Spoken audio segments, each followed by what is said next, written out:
Sweet? Sweet ತಿಂದ್ರೆ kick ಸಿಗುತ್ತೇನೆ. ಕೆಲ್ಸಕ್ಕೆ ಹೋದ್ರೆ ಕಾಸು ಕೊಡ್ತಾರೆ, ಸ್ವೀಟ್ ತಿಂದ್ರೆ ಕಾಯಿಲೆ ಬರ್ತದೆ, ಎಣ್ಣೆ ಹೊಡೆದರೆ ಕಿಕ್ಕು ಬರ್ತದೆ. ಯಾರೋ ಬರ್ದಿರ್ತಾರೆ ಮಮ್ಮಿ, ಅವೆಲ್ಲ ನೀನು ಬೇಡದೇ ಇರೋದು, ನೀನು ಸುಮ್ಮನೆ ಇರಬೇಕು. ನಾನಿಲ್ಲಿ ಹ್ಯಾಪಿ ನ್ಯೂಸ್ ಹೇಳೋದಿಕ್ಕೆ ಅಂತ ಬಂದ್ರೆ ಹ್ಯಾಪ್ ಮೂರೇ ಹಾಕೊಂಡು ನನ್ನ ಮುಂದೆ ಬಂದಿದೀಯಾ? ಥೋ, ನಿನ್ನ ತೊಳ್ಳ ನನ್ನ ಹೆಂಡತಿ ಅಂತ ಹೇಳ್ಕೊಳ್ಳೋದಕ್ಕೆ ನನಗೆ ಇನ್ಸಲ್ಟ್ ಆಗತ್ತೆ. ತೊಲಗೆ ಇದರಿಂದ. ಅಳಿದ್ರೆ ಯಾಕೆ ಅವಳು ತಳ್ತಾ ಇದ್ದೀರಾ? ಅಷ್ಟಕ್ಕವಳು ಏನು ತಪ್ಪು ಮಾಡಿದ್ಲು? ಅಪ್ಪ ಸ್ವಲ್ಪ ಸುಮ್ಮನೆ ಇರ್ತೀಯಾ? ಅವ್ರನ್ನೇನು ಅನ್ಬೇಡ ರೀ. ಕುಡ್ಕೊಂಡು ಬಂದಿದ್ದೀರಾ, ಸುಮ್ಮನೆ ಮಲ್ಕೊಳ್ಳಿ, ಗಲಾಟೆ ಮಾಡಬೇಡಿ. ಗಲಾಟೆ ಮಾಡ್ಬಿಡಿ ಅಂತ ನನಗೆ ಆರ್ಡರ್ ಮಾಡ್ತೀಯಾ? ನಾನು ಯಾರು? ನಾನು ಮಿನಿಸ್ಟರ್ ಮೇಲೆ ಕೆಲಸ ಮಾಡೋ ಎಂಪ್ಲಾಯ್. ನನಗೆ ಆರ್ಡರ್ ಮಾಡ ಕೊಬ್ಬ ನಿನಗೆ?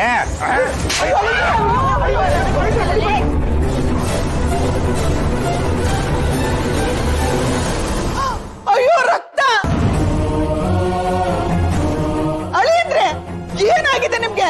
ಯಾಕೆ ಹಿಂಗೆಲ್ಲ ಆಡ್ತಿದ್ದೀರಾ? ನನಗ ದೆವ್ವ ಮೆಟ್ಕೊಂಡಿದೆ. ಆದ್ರೆ ಗಂಡ ಹೆಂಡತಿ ಅಂದ್ರೆ ಒಂದೇ ರಥದ 2 ಚಕ್ರಗಳಿದ್ದ ಹಾಗೆ. ನಮ್ಮ ಸಂಸ್ಕೃತಿಯಲ್ಲಿ ಗಂಡ ಹೆಂಡತಿಯರನ್ನ ಅರ್ಧ ನಾರೀಶ್ವರನ್ಗೆ ಹೋಲಿಸಿದ್ದಾರೆ. ಆ ಸಾಕ್ಷಾತ್ ಶಿವನೇ ತನ್ನ ಹೆಂಡತಿಗೆ ತನ್ನ ಆತ್ಮದಲ್ಲಿ ಅರ್ಧ ಭಾಗ ಇದೆ ಅಂತ ಹೇಳಿದಾನೆ. ಅಂಥದ್ರಲ್ಲಿ ನೀವು ನಿಮ್ಮ ಜೀವನನ ತಿದ್ಕೊಳ್ಳೋದ್ರಲ್ಲಿ ಯಾವ ತಪ್ಪು ಇಲ್ಲ. ಈಗ ನೀವು ನಿಮ್ಮ ಗಂಡನ್ ತಿದ್ದೋದು ಒಂದೇ, ನಿಮ್ಮ ಜೀವನನ ನೀವು ತಿದ್ಕೊಳ್ಳೋದು ಒಂದೇ. ಯೋಚನೆ ಮಾಡಿ ಅದಕ್ಕೆ. ಈಗ ನಿಮ್ಮ ಜೀವನ ನಿಮ್ಮ ಕೈಯಲ್ಲಿದೆ. ಅದನ್ನ ನೀವು ತಿದ್ಕೊಂಡು ನಿಮ್ಮ ಬದುಕನ್ನ ಸರಿಯಾದ ದಾರಿಗೆ ತರ್ತಿರೋ ಅಥವಾ ಎಲ್ಲವನ್ನ ಸಹಿಸ್ಕೊಂಡು ನಿಮ್ಮ ಬದುಕನ್ನ ಹಾಳು ಮಾಡ್ಕೋತಿರೋ.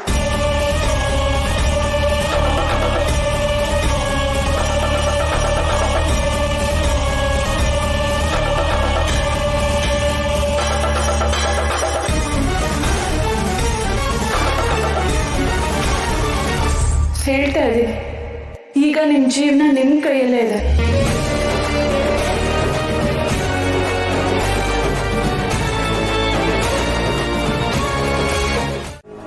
ಅಮ್ಮ ಅಮ್ಮ,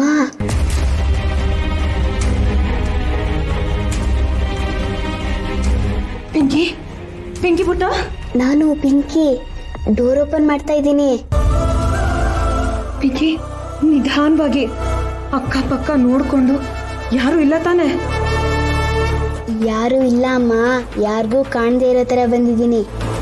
ಸರಿ ಪಿಂಕಿ, ನಿಧಾನವಾಗಿ ಡೋರ್ ಓಪನ್ ಮಾಡು.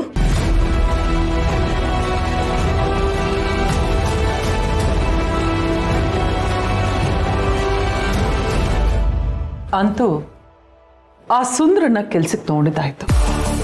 ಅವನು ನೋಡೋದ್ ದಡ್ಡನ್ ಹಾಕಿದ್ದಾನೆ, ಆದ್ರೆ ತುಂಬಾ ಚಾಲಾಕಿದ್ದಾನೆ. ಅಲ್ಲ, ಅವನು ನಿನ್ ದುಡ್ಡನ್ನೇ ಕದ್ದು ಅದ್ರಲ್ಲಿ ಸ್ವಲ್ಪ ಅವನೇ ಇಟ್ಕೊಂಡು ಮಿಕ್ಕಿದ ದುಡ್ಡನ್ನ ನಿನಗೆ ಕೊಟ್ಟ. ಮತ್ತೆ ನಿನಗೆ ಕೊಟ್ಟ ದುಡ್ಡಲ್ಲಿ ಇನ್ನೊಂದ್ ಸ್ವಲ್ಪ ಟಿಪ್ಸು ತಗೊಂಡ. ಇಂಥವನೇ ಅಲ್ವ ಮಾಮ್ ನಮಗೂ ಬೇಕಾಗಿರೋದು. ಇನ್ನು ಮುಂದೆ ನಮ್ಮ ಕೆಲಸಗಳಿಗೆ ಚೆನ್ನಾಗಿ ಯೂಸ್ ಆಗ್ತಾನೆ. ಬರೀ ಸುಬ್ಬು ಮನೆಯಲ್ಲಿ ಮಾತ್ರ ಅಲ್ಲ ಮಾಡಿ, ಈ ಮನೆಯಲ್ಲೂ ಅವನನ್ನ ಇಟ್ಕೊಂಡು ಹೇಗೆಲ್ಲ ಆಟ ಆಡ್ತೀನಿ ಅಂತ ನೋಡ್ತಾರೆ. ಸರಿ ಸರಿ, ಲೇಟ್ ಆಯ್ತು. ಆ ವಂದನನ್ಗೆ ಅನ್ನ ನೀರು ಕೊಡದೆ ಹೋದ್ರೆ ಸತ್ತೇ ಹೋಗ್ಬಿಡ್ತಾಳಷ್ಟೇ. ಸಾಯಲಿ ಬಿಡು ಮಾಮ್, ಅವಳ ಬಗ್ಗೆ ನಮ್ಗೆ ಚಿಂತೆ. ನೋ, ಅಷ್ಟು ಈಸಿಯಾಗಿ ಅವಳನ್ನ ಸಾಯಕ್ಕೆ ಬಿಡಬಾರ್ದು. ಅವಳನ್ನ ಇಟ್ಕೊಂಡು ನಾನು ಬೇರೆನೇ ಪ್ಲಾನ್ ಮಾಡಿದ್ದೀನಿ. ಮಾಡಿ ನೀನು ಸಿಲ್ ಮಾಡೋ, ನಾನು ಬೇಗ ಹೋಗಿ ಊಟ ಕೊಟ್ಟು ಬರ್ತೀನಿ.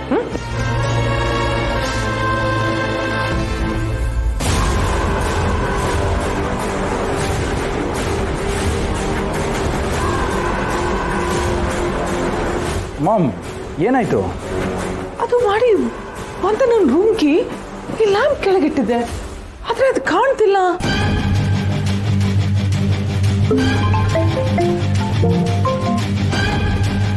ಹೇಳು. ಹಲೋ ಮೇಡಮ್, ನೀವು ಅವತ್ತು ಪೃಥ್ವಿರಾಜ್ ಶೂಟ್ ಮಾಡಿದ್ರಲ್ಲ, ಅದರಿಂದ ಬಿದ್ದಿದ್ದ ಬುಲೆಟ್ಟು ಪೊಲೀಸ್ನವ್ರ ಕೈಗೆ ಸಿಕ್ಕಿದೆ ಅಂತೆ. ಅಯ್ಯೋ ಕಾಲು ಕಾಲು! ಅದು ಅಲ್ಲದೆ ಇಲ್ಲಿದ್ದು ಲೋಕಲ್ ಜನಗಳೆಲ್ಲ ಅವತ್ತೇನೋ ಸೌಂಡ್ ಆಯ್ತಂತ ಪೊಲೀಸ್ನವ್ರಿಗೆ ಕಂಪ್ಲೇಂಟ್ ಬೇರೆ ಕೊಟ್ಟಿದ್ದಾರೆ. ಪೊಲೀಸ್ನವ್ರಿಗೆ CCTV ಫುಟೇಜ್ ಬೇರೆ ಸಿಕ್ಕಿದೆ ಅಂತೆ. ನಮ್ಮ ದೃಷ್ಟಿಗೆ ನಮ್ಮ ಯಾರ ಮುಖಗಳು ಕಂಡಿಲ್ಲ, ಎಲ್ರದ್ದು ಎಡ್ ಕಟ್ಟಾಗಿ ಕಾಲ್ ಮಾತ್ರ ಕಂಡಿದೆ. CCTV ತುಂಬ ದೂರದಲ್ಲಿತ್ತಂತೆ, ಹಾಗಾಗಿ ನಾವು ಬಚಾವಾಗಿದ್ದೀವಿ. ಪೊಲೀಸ್ನವರು ಕೇಸ್ನ ರಿಜಿಸ್ಟರ್ ಮಾಡ್ಕೊಂಡಿದ್ದಾರೆ. ಪೊಲೀಸ್ನವರು ಆ ಬುಲೆಟ್ ಇಟ್ಕೊಂಡು ಇನ್ವೆಸ್ಟಿಗೇಷನ್ ಶುರು ಮಾಡಿದ್ರೆ ಆ ಬುಲೆಟ್ ಯಾವ ಗನ್ನಿಂದ ಫೈರ್ ಆಗಿದೆ ಅಂತ ಗೊತ್ತಾಗುತ್ತೆ. ಇದೆಲ್ಲ ಯಾಕೋ ಸುತ್ತಿ ಬಳಸಿ ನಿಮ್ಮ ಸುತ್ತನೇ ಬರ್ಬೋದು ಅನ್ಸುತ್ತೆ ಮೇಡಮ್, ಸ್ವಲ್ಪ ಹುಷಾರಾಗಿರಿ. ಏನಾಯ್ತು ಮಾಮ್, ಯಾಕೆ ಗಾಬರಿ ಆಗಿದೆ? ಯಾರು ಕಾಲ್ ಅದು? ಅದು ಯಾವುದೋ ಒಂದು ಎಮರ್ಜೆನ್ಸಿ ವಿಷಯಕ್ಕೆ ಒಬ್ಬನ ಕಾಲ್ಗೆ ಫೈರ್ ಮಾಡಿಬಿಟ್ಟಿದ್ದೆ.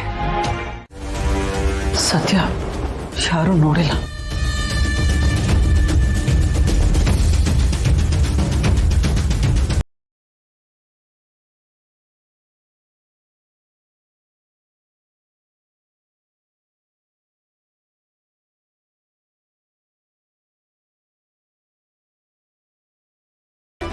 ನೀರು ತಂದು ಕೊಡ್ತೀನಿ, ಸಾಯ್ಬೇಡ.